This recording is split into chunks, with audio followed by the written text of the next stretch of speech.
But first, top secret and confidential Indian Army movement plans were leaked to Pakistan's ISI in February 2014, triggering strong suspicions that a South Block mole had been relaying information across the border. The information was leaked by a senior DGMO official who was subsequently court-martialed. Here's an exclusive report on that big defense leak.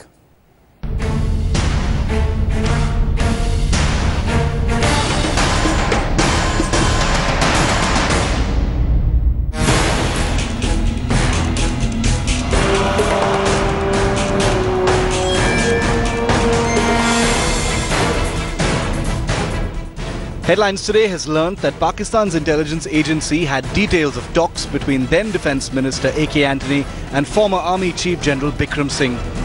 The information was leaked by a senior Directorate General of Military Operations official who was subsequently court-martialed. But what exactly happened and how did information about Indian troop movements reach Pakistan? Let's break it down for you. The Indian Army was planning troop movements along the Rajasthan and Jammu and Kashmir border at that time. Then Army Chief General Bikram Singh had discussed the troop movement with then Defence Minister A.K. Antony during an hour-long meeting on February the 15th, 2014 in the Army Chief's room. The details of this meeting were leaked to Pakistan's ISI.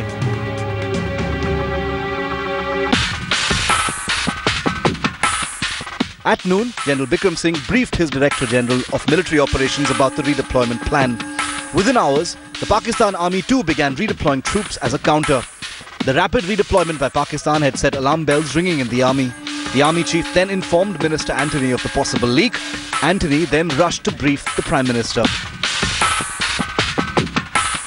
Manmohan Singh rushed to the army operations room in South Block for a top-level briefing. Headlines Today learns that it was a senior official at the Directorate General of Military Operations who leaked the critical details to the ISI. He was court-martialed and the incident led to CCTVs being installed across the Defence Ministry at South Block. Although the former Defence Minister and Army Chief have refused to comment on the leak, the then Director General of Military Operations has confirmed it. Was there espionage? Check up with the Basad government. But sir, you were the minister then, it was your government. But something of that sort happened. But I don't want to say anything now. तो पुरानी कहावत है, घर का भेदी लंका ढावे. तो कोई ना कोई तो अंदरूनी भेदी होता ही है. वो किस कारणवश करता है, क्यों करता है, उसको क्या इंटाइस किया जाता है उसको, ये तो अलग बात है. With Manjeet Negi in Delhi, Bureau Report, Headlines Today.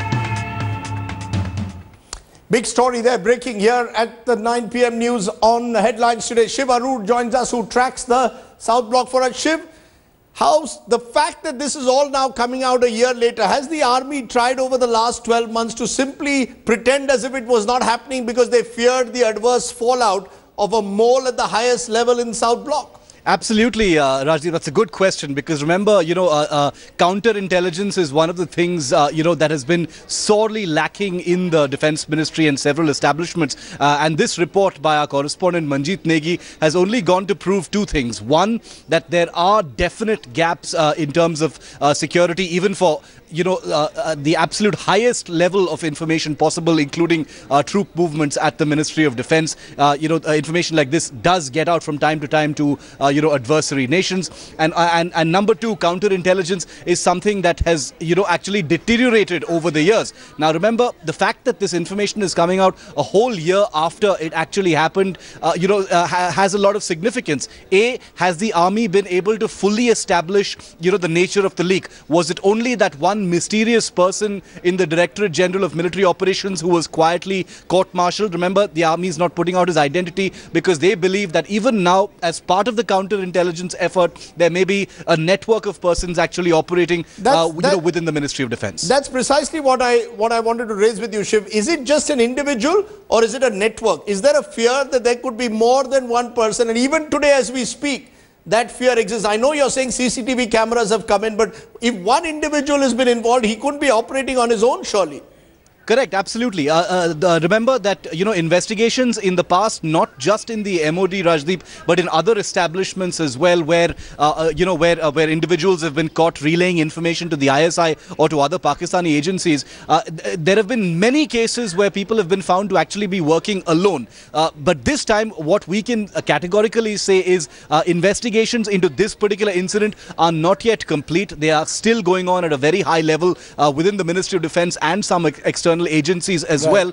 So while there may be reason to believe, at least so far, that this person, was acting alone, definitely cannot be ruled out that there is a nexus, there is a network, there could be other persons, including other people within the MOD who may be acting in a similar manner. Okay, we will keep track of that story. This is the first that we are breaking at the moment, so it's a story that will need to be followed up. Shivaru joining us on that big story. Appreciate your joining us. It appears, therefore, that this espionage taint really goes to the highest level now in South Block as well.